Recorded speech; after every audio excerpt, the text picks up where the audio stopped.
Bonjour à tous, j'espère que vous tous allez bien. Moi, ça va bien. Du coup, je vais lire le verset. Il s'agit du verset Luc 24, verset 16. Et ça dit, « Mais leurs yeux étaient empêchés de le reconnaître. » Je ne sais pas, bon, peut-être ça vous est déjà arrivé lorsque vous étiez petit ou bien actuellement, de vous poser plein de questions, notamment la question concernant votre prière. Si je prie, qu'est-ce qui me prouve réellement que Dieu m'écoute? Qu'est-ce qui me prouve réellement que Dieu, que Jésus, il est là et qu'il nous exauce?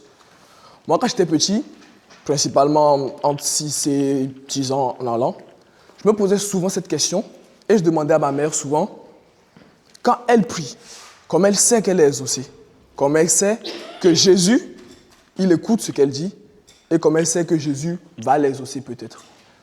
Elle m'avait déjà dit qu'en vrai, Jésus, il ne parle pas directement comme ça, mais il parle par des actes, par des actions, par des gens. Je n'avais rien compris dans ce qu'elle disait. Je me disais, peut-être elle était en train de délirer. Et du coup, en cette période, je tiens à préciser, j'étais évangélique et je crois beaucoup au miracle. Donc je me disais, en fait, si je prie fort, si je mets dans mon cœur que Jésus va me répondre, Jésus va venir, va dire, « Salut Teko, j'espère que tu vas bien, j'ai entendu ce que tu as à dire et je vais peut-être te réaliser ce que tu veux. » En fait, c'est ce que je voulais. Donc un jour, lorsque je priais, j'avais l'habitude de prier chaque soir avant de dormir. J'ai pris un petit jouet comme celui-ci et j'ai posé sur une table. Et quand j'ai posé ça sur la table, j'ai commencé à prier et je me suis dit, je vais prier et à la fin de ma prière, si cette voiture roule de la table et tombe à terre, ça veut dire que Jésus a écouté. Malheureusement, à la fin de ma prière, la voiture était toujours là-bas. Mais j'ai attendu. Le lendemain, c'était toujours là-bas également. Et si j'avais laissé ça, peut-être ça allait toujours là-bas actuellement. Donc j'ai pris ça finalement. Du coup, au fur et à mesure que je grandissais et que je comprenais c'est quoi la religion, j'apprenais à comprendre c'est quoi la religion, je pense que maintenant je comprends mieux ce que ma mère elle me disait. Je me suis baptisé récemment en Pâques, à Pâques et puis, en vrai, Jésus, Dieu, il parle à travers des gens. Il parle à travers nous tous. Il est là, parmi nous. Il nous dit comment nous allons agir. Pas il nous dit, mais il nous permet d'agir un peu comme lui. Il nous aide à agir comme lui, il a agi quand il était là. Jésus il est venu sur terre en tant qu'humain, en tant que vrai Dieu et vrai homme. Il a souffert, il est mort, il est descendu aux enfers et il est ressuscité pour que nous tous, on puisse être sauvés. Du coup, étant des vrais disciples de Jésus, voulant faire comme Jésus, Jésus nous permet, par sa présence en nous et parmi nous, de pouvoir suivre ses pas, de pouvoir essayer de suivre ses pas, comme on peut. Comme on peut. Et du coup, Jésus, il nous guide. Comment savoir que Jésus est avec nous?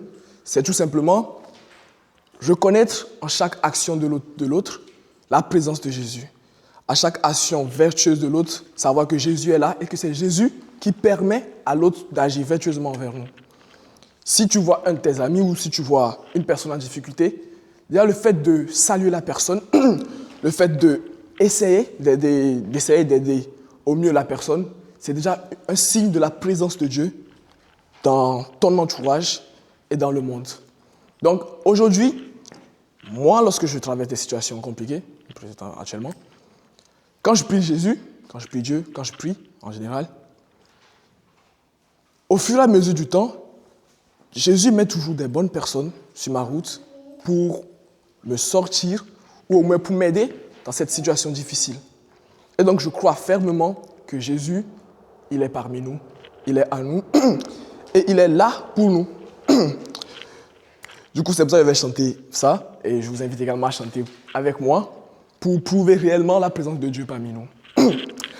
Il est là, présent, livré pour nous, livré pour nous.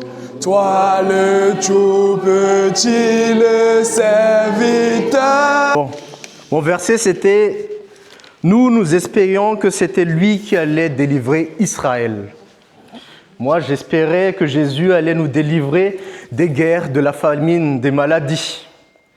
J'espérais qu'il allait me délivrer de mes problèmes et ceux de mes proches. Oui, avec tristesse, je parle à l'imparfait, comme les pèlerins d'Emmaüs.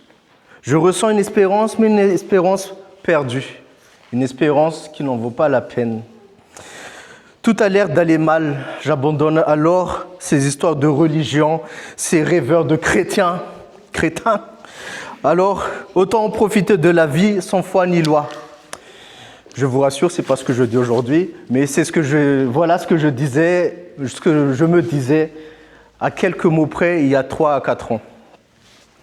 J'ai abandonné Jésus, lui qui marche à mes côtés, lui qui partage mes souffrances, lui qui souffre bien plus que moi.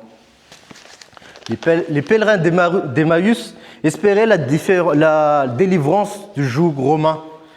Nous espérons la délivrance du joug de Trump, pardon, pas Trump, de la guerre. Ma langue a fourché. Les pèlerins, eux, espéraient la salvation du peuple élu. Nous espérons la salvation des bons, des opprimés.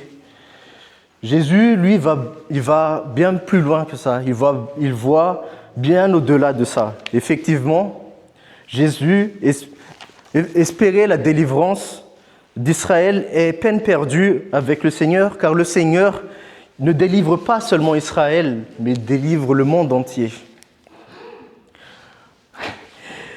Le monde entier, du bon larron jusqu'à Longínus, le centurion qui a transpercé le cœur de Jésus.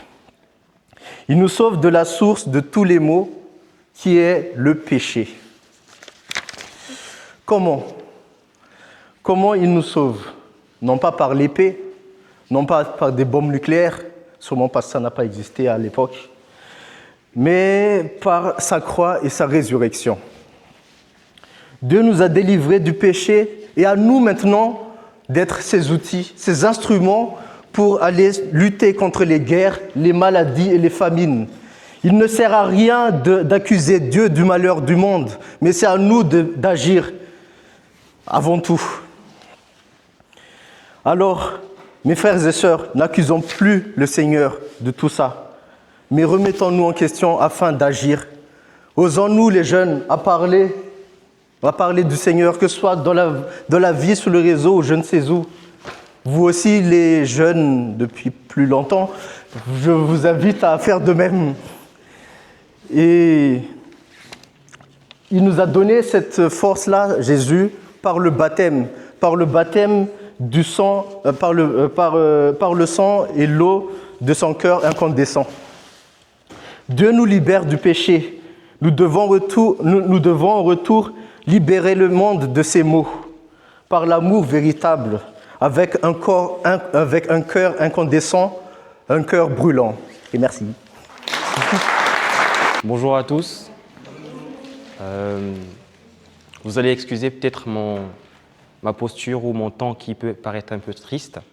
C'est typiquement en fonction du verset que je vais vous lire et que je vais essayer de partager ce que j'ai ressenti et ce que je ressens encore jusqu'aujourd'hui à propos de ce verset. Alors, c'est Luc 24, verset 23, qui nous dit « Elles sont venues nous dire qu'elles avaient même eu une vision des anges qui disaient qu'il est vivant. » Alors, pour vous plonger typiquement dans le contexte de ce verset, c'est des disciples qui vont à Jérusalem et ils ont rencontré Marie-Madeleine et plusieurs autres femmes qui leur ont dit que le corps de Jésus qu'ils étaient partis voir n'y était plus, mais qu'il est ressuscité. Donc là, il y a une bonne nouvelle, mais qui paraît être une mauvaise pour ceux qui partent voir parce qu'ils espéraient rencontrer le Christ. Ils espéraient le voir vivant parce qu'il avait promis. Mais le verset nous dit qu'elles sont venues nous dire qu'elles avaient même eu une vision des anges qui disaient qu'il est vivant. Mais on nous affirme qu'il est vivant alors qu'il n'est pas là. Il n'y a pas son corps, il n'y a rien. Comment espérer et comment croire qu'il est vraiment là alors qu'on n'a pas vu? Et là, ça remet en question tout ce qu'on peut rencontrer dans la vie, toutes les situations qu'on peut avoir, mais aussi toutes les difficultés auxquelles nous nous confrontons au quotidien. On m'a dit que mon titre de séjour sera bientôt sorti dans pas longtemps, mais je n'ai rien vu, je n'ai pas de récépissé.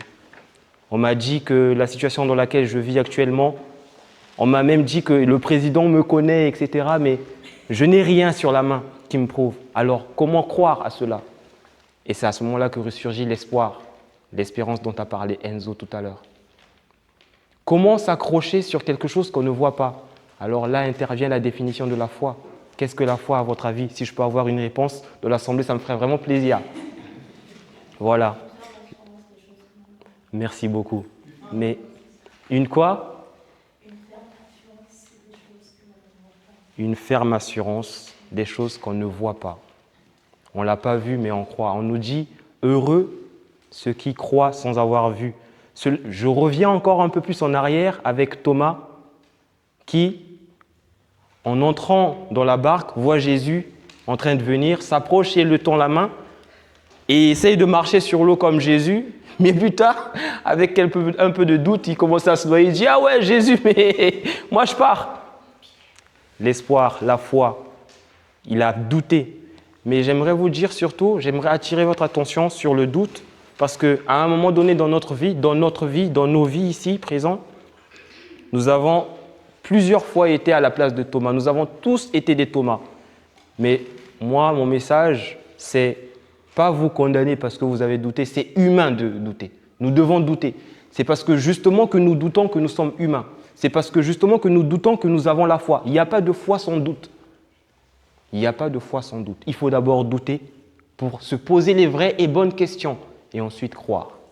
Et vous verrez que peu importe la situation que vous traversez, parce que tous nous avons nos histoires, nous avons nos dossiers, nous avons des choses que nous nous reprochons aussi, mais peu importe la situation dans laquelle vous êtes plongé aujourd'hui, on vous a dit qu'ils ont reçu des visions, des anges. Vous imaginez des anges qui viennent vous parler et on vous transmet le message, c'est un témoignage. Ce n'est pas facile de croire au témoignage. C'est pourquoi je vous invite à croire, à rester ferme dans la prière. J'ai des amis à moi qui actuellement sont éprouvés, mais qui me disent qu'ils n'arrivent pas à prier parce qu'ils n'arrivent pas à croire que cette personne est partie. Ils n'arrivent pas à prier pour la personne qui est partie.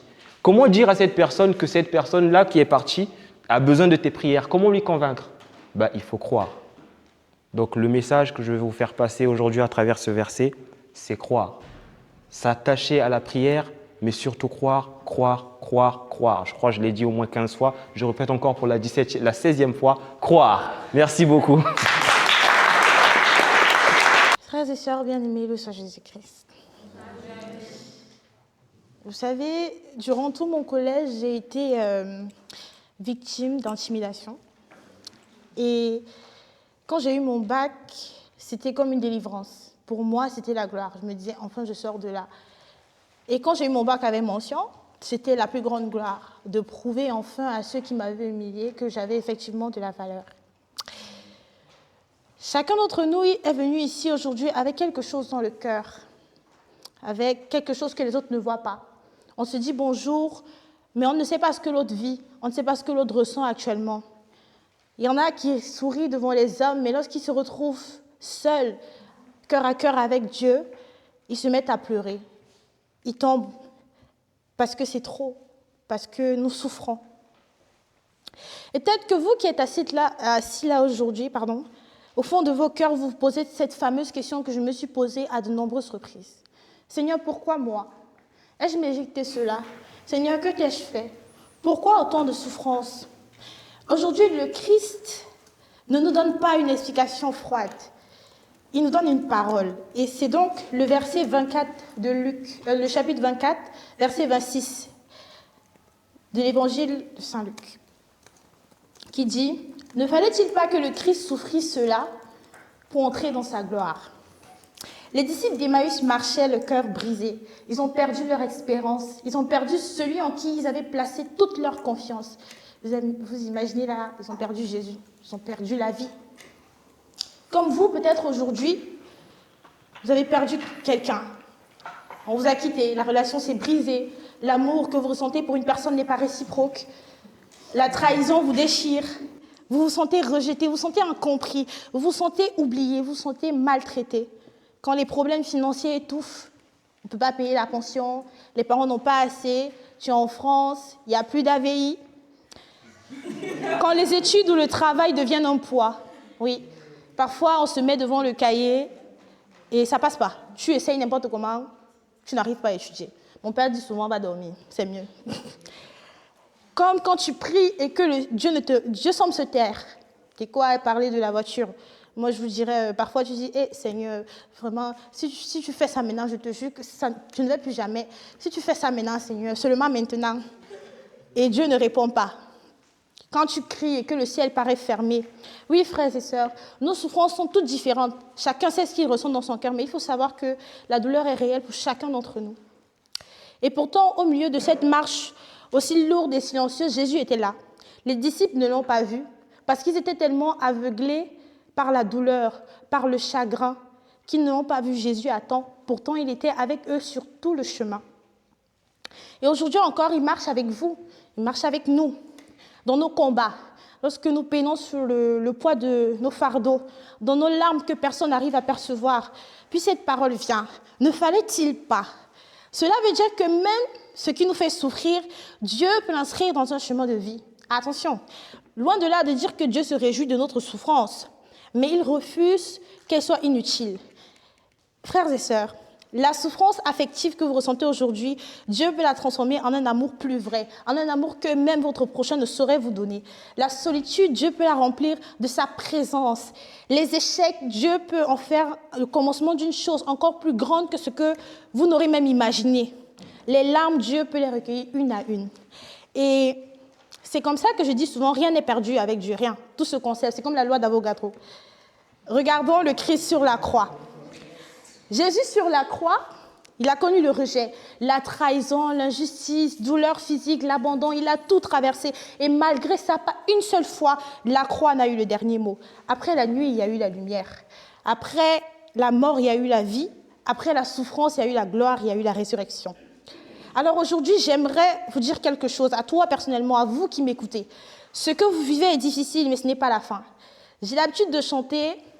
Non, jamais tout seul. Non, jamais tout seul. Jésus, mon sauveur, est là. Je ne suis jamais tout seul. Et c'est vrai parce que ce que tu ressens est lourd, mais tu n'es pas seul. Ce que tu traverses a un sens. Mais on n'arrive pas encore à le voir, on ne le voit pas au début. Seul Dieu connaît le plan qu'il a pour chacun d'entre nous. Alors je vais vous le dire, accrochez-vous. Même si la foi est minime comme ça, il faut s'accrocher. Même si vous doutez, même si vous êtes fatigué, à un moment on se dit on n'en peut plus, à un moment on craque. Il ne faut pas abandonner parce que Dieu n'a pas abandonné ton histoire. Dieu n'a pas abandonné notre histoire. Le Christ est passé par la souffrance pour entrer dans la gloire. Et si nous marchons, et si nous avons donc décidé de marcher avec le Christ, il faut croire que nos croix peuvent aussi devenir des chemins de résurrection. Il faut croire qu'après nos croix, nous pouvons avoir la gloire également. Demandons donc aujourd'hui cette grâce au Seigneur de ne pas fuir nos épreuves, de les affronter, de ne pas désespérer pendant la nuit, de croire que Dieu agit même dans le silence, même lorsque nous pensons qu'il n'est pas là, il est en train d'agir, il est en train de travailler. Et que sa très sainte Vierge Marie, sa mère, qui a connu la douleur d'une mère au pied de la croix, les mamans qui sont présentes savent ce que ça fait d'avoir un enfant et de perdre cet enfant, nous apprennent à tenir, nous apprennent à aimer et nous apprennent à espérer jusqu'au bout. Frères et sœurs, je vous invite à espérer. Je vous le dis d'une expérience à moi-même. J'ai perdu ma maman récemment et je ne croyais pas que j'allais un jour me remettre de cela. Mais le Seigneur est mon berger. Et ma parole préférée depuis son départ, c'est « Le Seigneur a donné, le Seigneur a repris et que le nom du Seigneur soit béni ». Quel que soit ce qui se passe, continuez de croire qu'au bout du tunnel, il y a la gloire. Continuez de croire que ce qui est en train de vous arriver n'est pas forcément pour vous anéantir. Dieu est la solution à toute chose et Dieu sait ce qu'il fait. Peu importe la situation, quelqu'un m'a dit pendant le deuil, tout ce que Dieu fait est bon. Et au travers de ce passage de Luc, je vous dis effectivement tout ce que Dieu fait est bon. Parce que si on part du principe que après tout ce que nous avons vécu, nous aurons la gloire. Tout ce que Dieu fait est bon. Loué soit Jésus-Christ. Évangile selon saint Luc, chapitre 24, verset 29. Mais ils s'efforcèrent de le retenir. Reste avec nous, car le soir approche et déjà le jour baisse. Il entra donc pour rester avec eux. Bonsoir.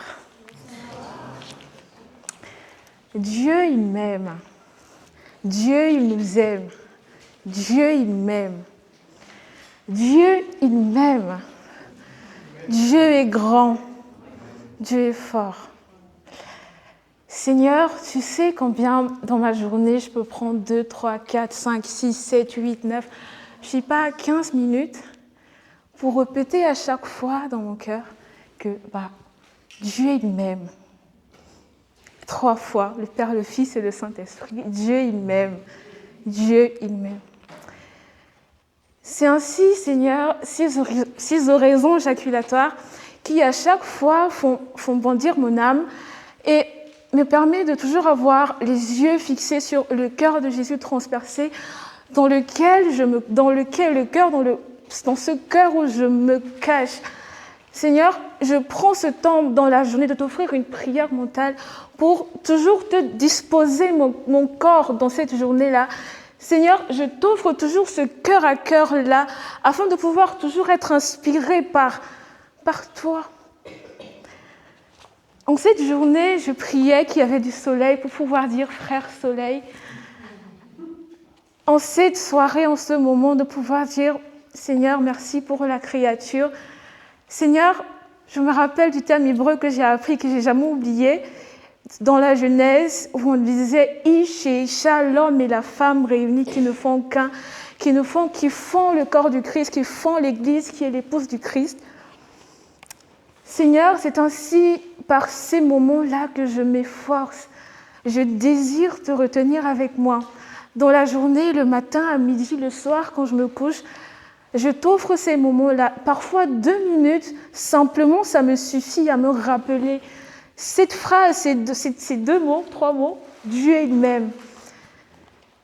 Dans l'angoisse, parce qu'on connaît des moments de forte angoisse, l'angoisse, la peur de l'échec, la peur de ne pas être aux normes sociales, la peur de ne pas trouver ma place dans la société, la peur de ne pas, au plus profond de mon cœur, Seigneur, entendre ton appel, ma vocation profonde, ce à quoi tu m'appelles, ce que tu me demandes. Seigneur, cette peur, parfois, elle m'envahit et me tétanise.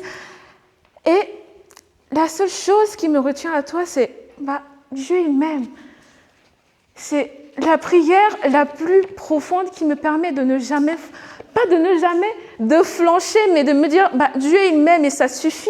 C'est tout ce qu'il me faut, en fait, pour pouvoir me lever le matin et me dire, je m'en vais à l'école, j'aime ce cours, même si je n'aime pas le professeur.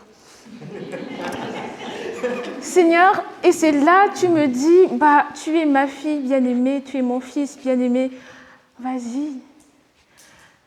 Et là, une chose qui demeure et qui reste, c'est que le Christ, c'est lui ma lumière et mon espérance.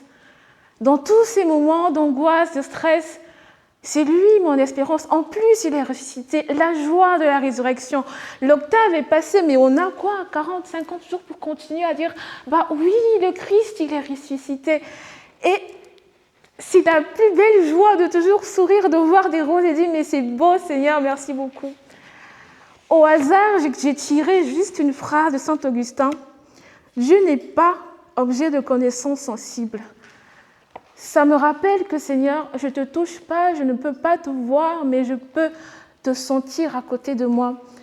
Et lorsque j'ouvre mon cœur à ce désir profond et que je t'accueille librement, que je te reçois librement, Seigneur, tu restes et tu demeures à mes côtés.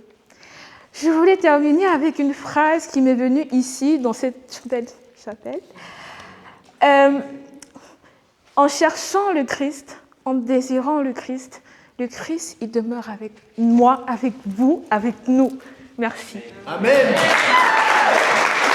Alors, aujourd'hui, on va un petit peu réfléchir ensemble autour du verset 30 du chapitre 24 selon saint Luc. Quand il fut à table avec eux, ayant pris le pain, il prononça la bénédiction et l'ayant rompu, il le leur donna. Franchement, si Dieu décidait de venir parmi nous aujourd'hui, on le reconnaîtrait. Normalement. Il y aurait des signes, en tout cas, quelque chose peut-être d'impressionnant, une lumière, une voix, un effet spécial, quelque chose finalement qui apparaîtrait comme une forme de minimum syndical. Parce que bon, si Dieu arrive, ça devrait se remarquer, normalement. Pourtant, dans l'Évangile selon saint Luc, Dieu, il vient, il marche, il parle, il partage même un repas, et pourtant, personne ne le reconnaît. Personne. Donc, qu'est-ce qui se passe dans cet évangile ? On a deux hommes qui marchent sur la route. Ils sont déçus, ils sont fatigués, ils ont le cœur lourd. Ils avaient espéré. Ils avaient espéré quoi ? Ils avaient espéré que Dieu fasse quelque chose, que Dieu change les choses. Mais maintenant, tout semblait terminé. Et voilà qu'un inconnu les rejoint dans leur marche. Un inconnu qui ne s'impose pas. Il ne brille même pas. Il ne fait rien d'extraordinaire, cet inconnu. Rien du tout, il marche juste avec eux. Il écoute leur tristesse, il accueille même leur déception, il prend le temps, et pourtant, ils ne le reconnaissent pas. Pourquoi ils ne le reconnaissent pas ? Parce qu'ils attendaient autre chose. Ils attendaient un Dieu qui semblait fort, un Dieu visible, un Dieu qui en impose et même qui s'impose. Un Dieu qui marche pas avec eux, un Dieu qui ne marche pas à leur rythme, mais ils n'attendaient même pas un Dieu qui écoute, finalement pas un Dieu qui semble ordinaire. Soyons honnêtes, nous sommes exactement comme eux. Nous cherchons un Dieu finalement dans ce qui impressionne, dans ce qui peut frapper, dans ce qui nous dépasse. Mais Dieu finalement, il choisit de passer par ce qui est simple. Puis vient, et ce qui nous intéresse, ce moment presque banal. Tous les trois, ils s'arrêtent, ils s'installent, ils passent à table. Et cet inconnu, à ce moment-là, il prend le pain, et l'Évangile nous raconte qu'il le bénit, il le rompt, et il le donne.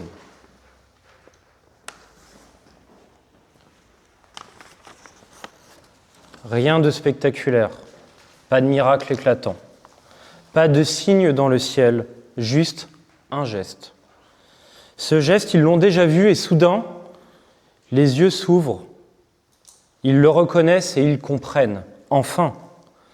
Ce n'est pas Dieu qui devient plus visible, ce sont eux qui apprennent à le voir, qui ouvrent leurs yeux.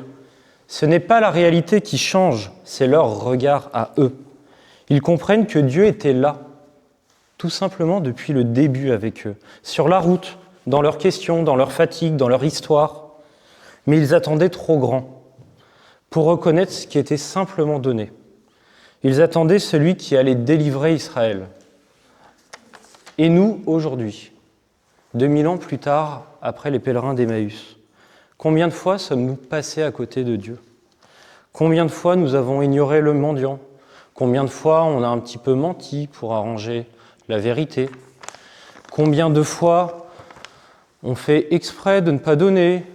Combien de fois on mange un peu trop, jeûne pro ? On finit le pain, la salade, on ne partage pas assez. Finalement, combien de fois on ne donne pas, ou du moins pas assez ? Combien de fois, finalement, nous cherchons même Dieu ailleurs, parce qu'il est peut-être, finalement, déjà là, déjà avec nous, dans une présence qui ne nous lâche pas, dans une parole qui nous relève, dans quelqu'un qui nous écoute vraiment, ou tout simplement même dans un moment parfois partagé, sans même un bruit. Au final, les disciples cherchaient Dieu au bout du chemin, et ils l'ont reconnu finalement à leur table. Et peut-être que toute notre vie, nous cherchons des preuves, alors que Dieu ne cesse de nous donner des signes qui peuvent être discrets, simples, même fragiles. Parce que Dieu, il ne s'impose pas, il se donne, et il attend.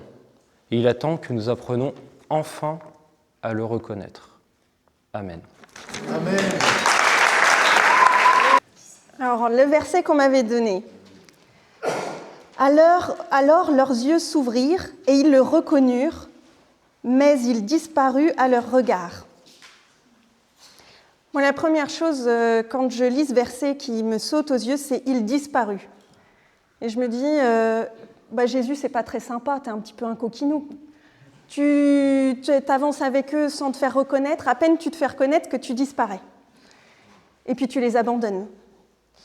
Et puis en me replongeant dans ce verset, je me dis, mais il disparaît à leur regard. Et cette idée que c'est uniquement à leur vision qui disparaît, on voit parce que c'est leurs yeux qui s'ouvrent et il disparaît à leur regard. Donc, comme si jamais on nous disait, tes sens visuels ne t'y fient pas trop. Jésus, dans l'évangile de saint Matthieu, il nous dit « Je suis avec vous tous les jours jusqu'à la fin du monde ». Donc il ne disparaît pas réellement. Qu'est-ce que nous invite à vivre ce verset ? On peut dire, comme s'il y avait deux mouvements. D'abord, ils le reconnurent, puis il disparut. Et donc comme si jamais on nous disait contemplation, mission. Parce que le fait qu'ils disparaissent, les pèlerins d'Emmaüs, ils n'ont pas l'air désespérés. Ils retournent à Jérusalem annoncer le Christ. Alors nous, on peut se dire aussi, voilà, on a besoin de ces moments de retrait, de cœur à cœur avec le Christ, de le reconnaître qu'il est avec nous, ces besoins d'être restauré, d'être guéri, d'être rempli de sa force, pour aller dans notre quotidien rempli de lui et l'annoncer autour de nous. On peut le reconnaître dans la contemplation, dans l'oraison, à la Sainte Table. Voilà, c'est ce mouvement de marée. Je reviens vers toi, Seigneur, et j'ai la force nécessaire pour vivre ma vie quotidienne. Mais là, je me dis, est-ce que c'est pas un peu réducteur ? Mettre Jésus dans une boîte, et Jésus, t'es là, à la messe, et puis le reste du temps, t'es pas là, t'es pas vraiment là. Tu m'as donné la force, mais je suis toute seule. Ça fait un peu spiritualité de la pompe à essence, quoi. Je remplis suffisamment. Est-ce qu'on ne pourrait pas reconnaître sa présence à nos côtés chaque minute ?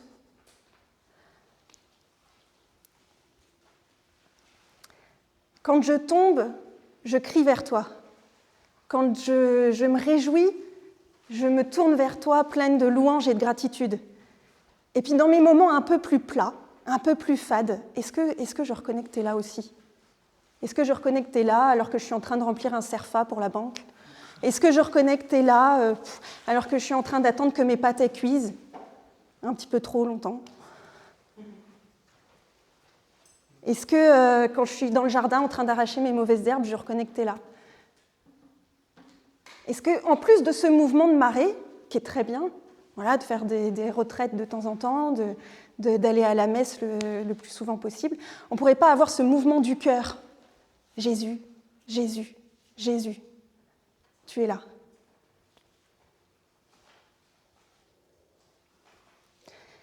Et parce que le fait de se sentir seul ou de se sentir simplement de fermer les oreilles de notre cœur, quel mensonge il y a derrière ?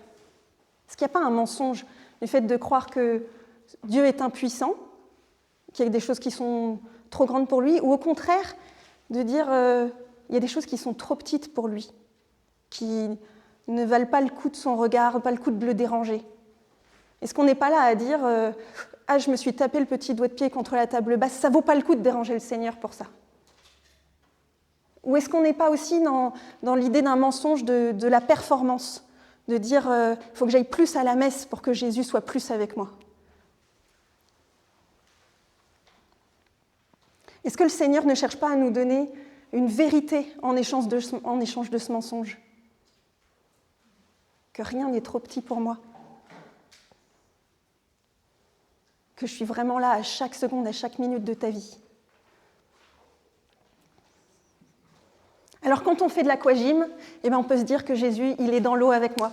Quand je suis au bureau, en train de remplir mon document administratif, eh ben, je me dis, la chaise vide, Jésus, il est là avec moi. Et du coup, je voudrais, pour conclure, prier avec vous. Voilà, prier parce que Jésus nous donne de reconnaître qu'il est vraiment toujours là, à la porte de notre cœur, à frapper, et que ça ne tient qu'à nous d'ouvrir cette porte le plus souvent possible.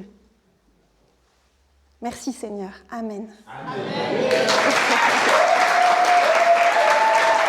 Le verset en question. Notre cœur n'était-il pas brûlant en nous, tandis qu'il nous parlait sur la route et nous ouvrait les Écritures? C'est le 32 de l'Évangile. Alors, moi, ce qui m'a frappé au début, c'est que, en fait, la phrase, elle est au passé.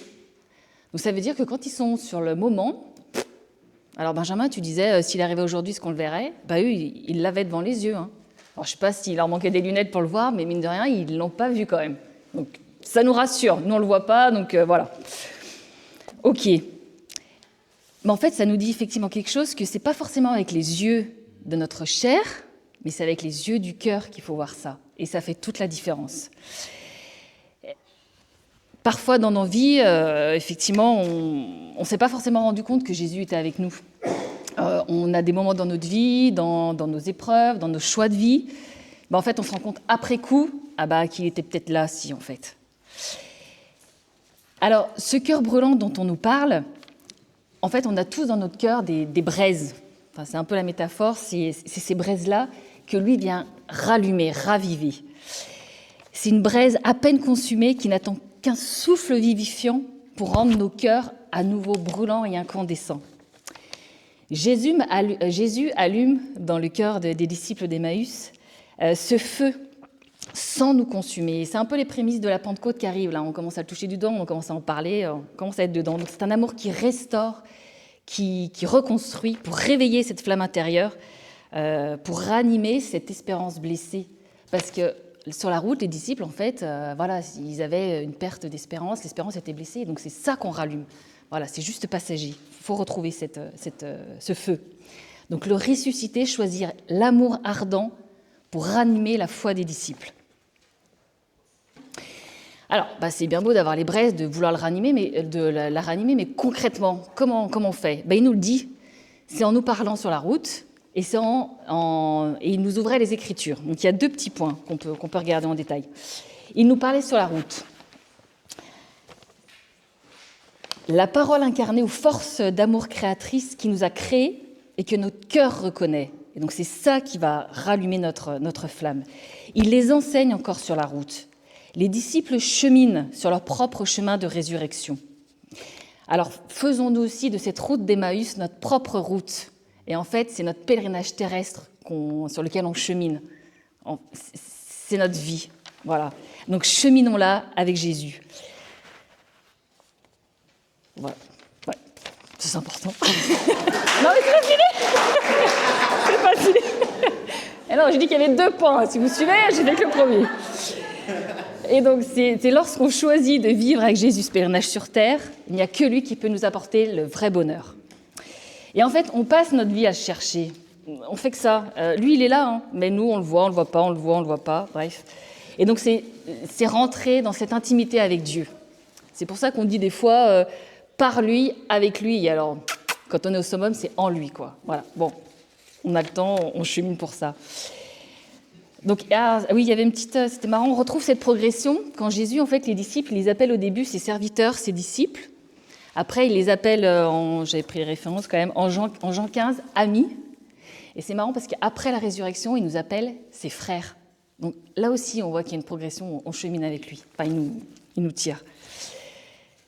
Et donc le deuxième sujet, comment rendre nos cœurs brûlants? Il dit, il nous ouvrait les Écritures, en nous ouvrant les Écritures. Alors, les Écritures de jadis, d'il y a 2000 ans, c'est les mêmes qu'aujourd'hui. Hein. Il y a 2000 ans, ils lisaient les mêmes choses qu'on lit aujourd'hui.